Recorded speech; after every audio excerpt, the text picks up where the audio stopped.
یہ عقل کا جو مقام ہے قرآن میں، اس کو اس بات سے سمجھیے کہ اللہ پسند نہیں کرتا ان لوگوں کو جو اپنی عقل استعمال نہیں کرتے۔ جو عقل استعمال نہیں کرتا، قرآن اس کو انسان نہیں کہہ رہا ہے، کریچر کہہ رہا ہے، دواب۔ قرآن پہ عمل کیا تو اس سے بڑی کوئی سنت رسول ہو سکتی ہے کیا؟ میرے نزدیک نہیں ہے ایک طالب علم کے، مجھے علماء کی بات نہیں کرتا، میں طالب علم ہوں، میں جو دیکھ رہا ہوں قرآن میں وہ سمجھ رہا ہوں۔ سب سے بڑی سنت آپ کی اتباع قرآن ہے۔ Are we doing it? نہیں کرتے تو ہم کیسے کلیم کرتے ہیں؟ محبت باتوں سے اور جملوں سے نہیں ہوتی ہے، عمل سے ہوتی ہے۔ اتنے سب کلیئر پوائنٹس کے بعد بھی اگر ہم قرآن کو سمجھے نہیں اور اس پہ عمل نہ کریں، so I will simply say that Quran, this science is a tool to understand Quran, to explore nature and put it to the service of humanity۔ اور اس کائنات کی ہر چیز اللہ کے حکم و قانون کے حساب سے چلتی ہے۔ آپ کوئی ایک چیز ایسی نہیں نام بتا سکتے جو قانون پہ نہ چلتی ہو۔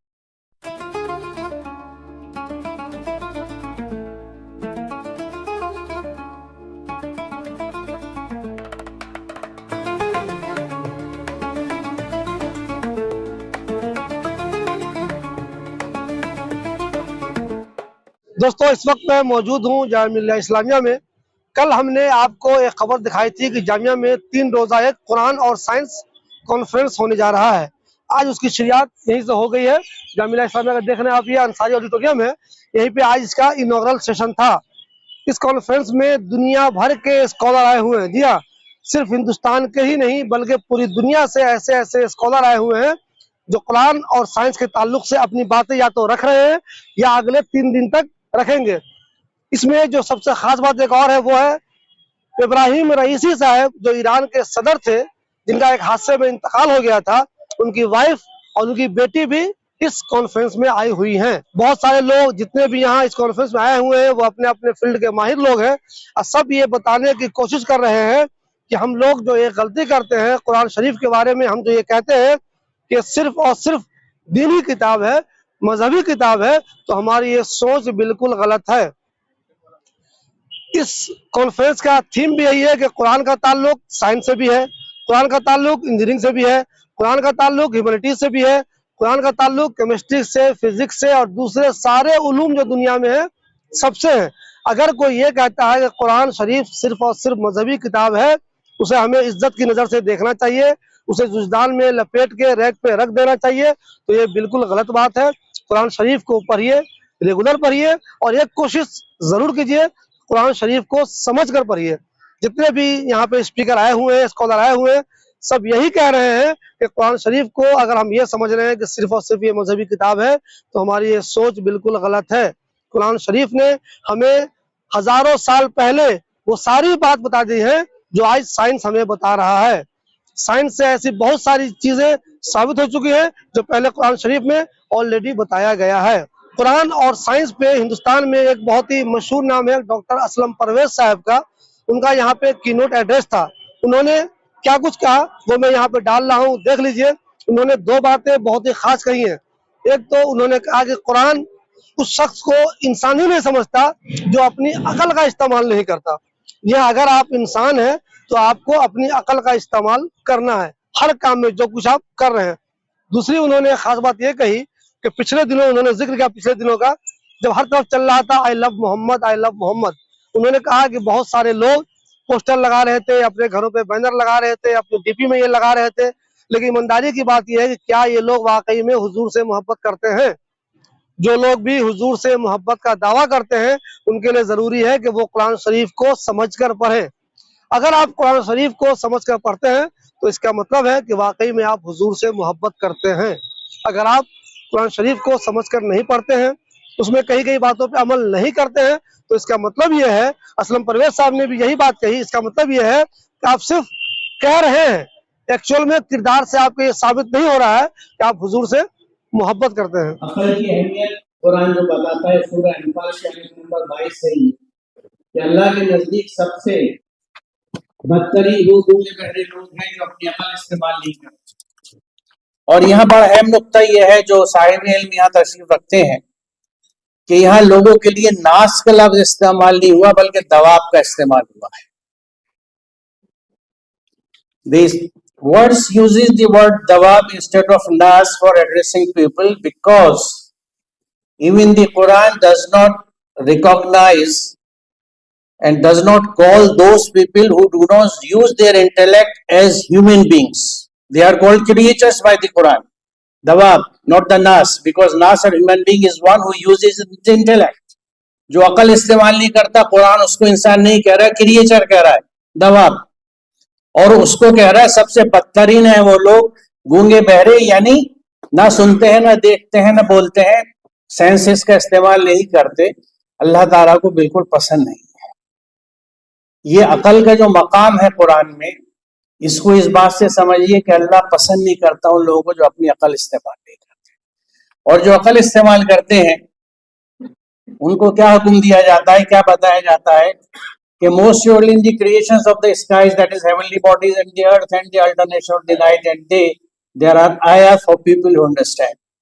رات دن کے الٹ پلٹ میں اور زمین آسمان کی تخلیق میں, خلق میں کریشن بھی آتی ہے اور process of creation بھی آتا ہے. It means Allah says that in the creations and the process of creations in the universe, just like the alternation of day and night, there are signs, there are ayat, there are verses for the people who understand. And what these people do, جو کھڑے بیٹھے اور اپنی کروٹوں پر یعنی ہر حال میں اللہ کو یاد کرتے ہیں اور زمین اور آسمان کی پیدائش میں غور و فکر کرتے ہیں. Those people who are thinking about the creations of the universe and the processes involved, they are called intelligent people. And that way it becomes a part of our ibadah. It should become a part of our ibadah. Because submitting to every command of Allah subhanahu wa ta'ala is ibadah. اللہ تعالیٰ کے ہر حکم کی اتباع کو ہم عبادت کہتے ہیں. عبادت الگ سے ہم ڈیفائن نہیں کر کے رکھ سکتے اپنی مرضی کے حساب سے. قرآن کے حساب سے جو عبادت ہے ان میں یہاں ذکر اس چیز کو نوٹ فرمائے کہ کائنات کی تسخیر, کائنات کے مطالعے کو اللہ تعالیٰ عقل مندوں کی نشانی کی بات کرتا ہے. اور جو لوگ اللہ کی آیات سے غافل ہیں ان کے لیے اللہ تعالیٰ یہ کہتا ہے کہ ان کو ان کے اعمال کی وجہ سے جہنم ملے گی. جب قرآن یہ کہتا ہے جو لوگ ہماری آیات سے غافل ہیں تو یہ نہیں کہتا آیات قرآنی اور آیات کونی نہیں ہے. یہ دونوں آیات سے جو غافل ہیں ان کو قرآن کہتا ہے کہ اپنے بد اعمالیوں کی وجہ سے وہ جہنمی ہے, اپنے عمل کی وجہ سے جہنمی ہے. تو آپ خود غور فرما لیجئے کہ کائناتی آیات سے ہم کس طرح سے غافل اور ہیٹ لیس رہے, simply by splitting our system of education into worldly and دینی. دینی تعلیم الگ, دنیاوی تعلیم الگ. دنیاوی تعلیم کے نام پہ ان تمام سائنسز کو ہم نے ایک طرف کر دیا, اپنے سے الگ کر لیا, یہ کہہ کے دنیاوی تعلیم. اور آج اس کے نتیجے آپ دیکھ لیجیے. Because in our subcontinent, this is particularly for the foreign delegates, that in our subcontinent, the system of education is vertically split into religious and worldly. Now, religion, world and education and ilm and knowledge cannot be divided, as these verses very clearly explain to us. Whoever is heedless of science, heedless of ayah, heedless of verses, deserves to be destined to fire, as it says. Unfortunately, the discovery of origin of life in water was not made by any Muslim, because we have, I would say, divorced Quran. We just read it, we recite it, we have wonderful Qura Hazrat, we have all sorts of people, but not the people who ponder upon the verses.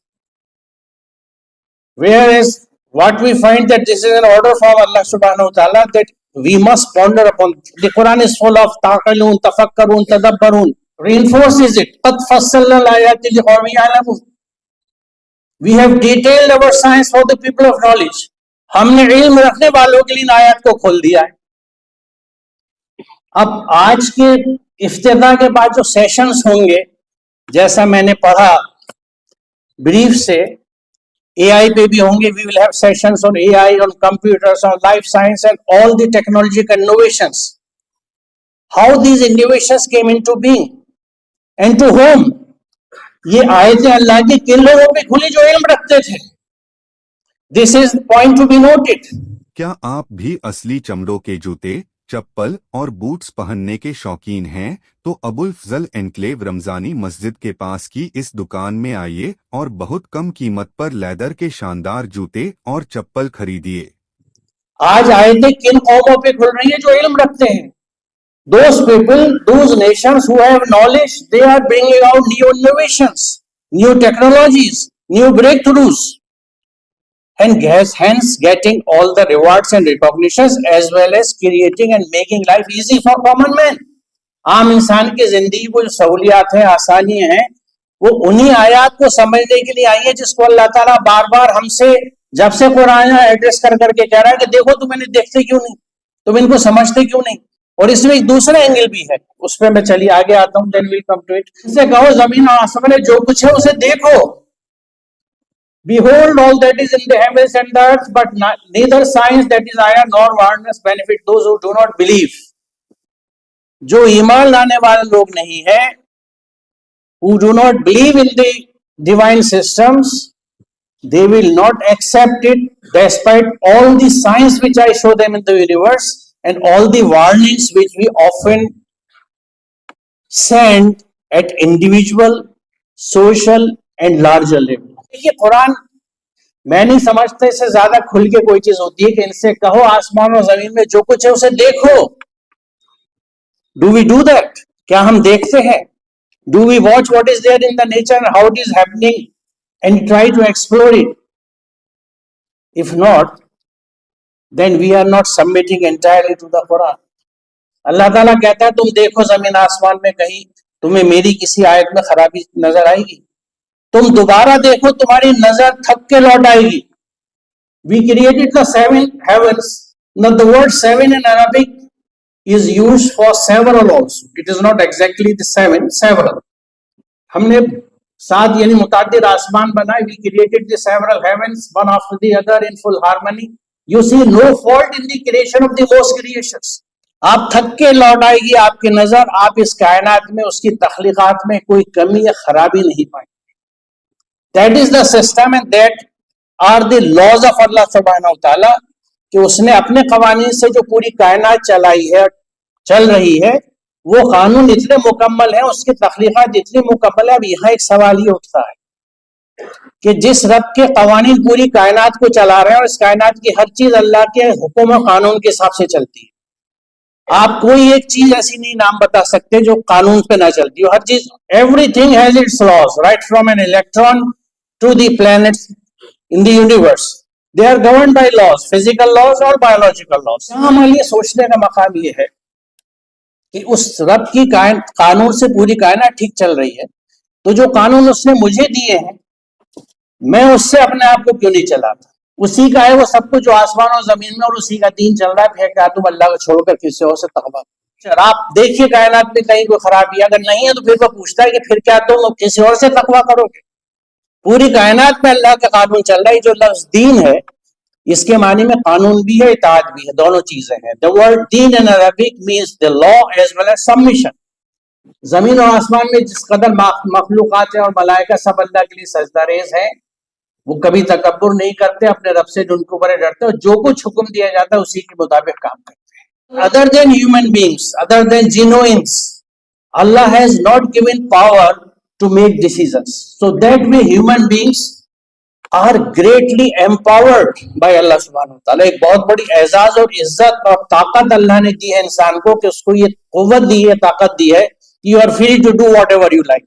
We are the followers, we are the Ummat Muhammadi. ہم بہت جذبات سے اشار کرتے ہیں. ابھی پچھلے دنوں ایک سیزن گزرا ہے لو محمد کا، ابھی بھی ٹی پی پہ لو محمد دکھتا ہے. But do we really love? خود سوال کیجئے اپنے آپ سے. رسول رسالت سے، رسالت کے پیغام سے، وہ پیغام کہاں ہے کہ ہم اس کو فالو کرتے ہیں؟ محمد سے محبت کرنے والے تو اس کے جو انہوں نے پوری زندگی کیا، جو یونس 15 کہتی ہے کہ میں اتباع نہیں کرتا مگر صرف وہی کی. جب رسول اللہ نے پوری زندگی یعنی بعثت سے لے کے وصال تک قرآن پہ عمل کیا، تو اس سے بڑی کوئی سنت رسول ہو سکتی ہے کیا؟ میرے نزدیک نہیں. ایک طالب علم کے، مجھے علماء کی بات نہیں کرتا، میں طالب علم ہوں، میں جو دیکھ رہا ہوں قرآن میں وہ سمجھ رہا ہوں. سب سے بڑی سنت آپ کی اتباع قرآن ہے. Are we doing it? نہیں کرتے تو ہم کیسے کلیم کرتے ہیں؟ محبت باتوں سے اور جملوں سے نہیں ہوتی ہے، عمل سے ہوتی ہے.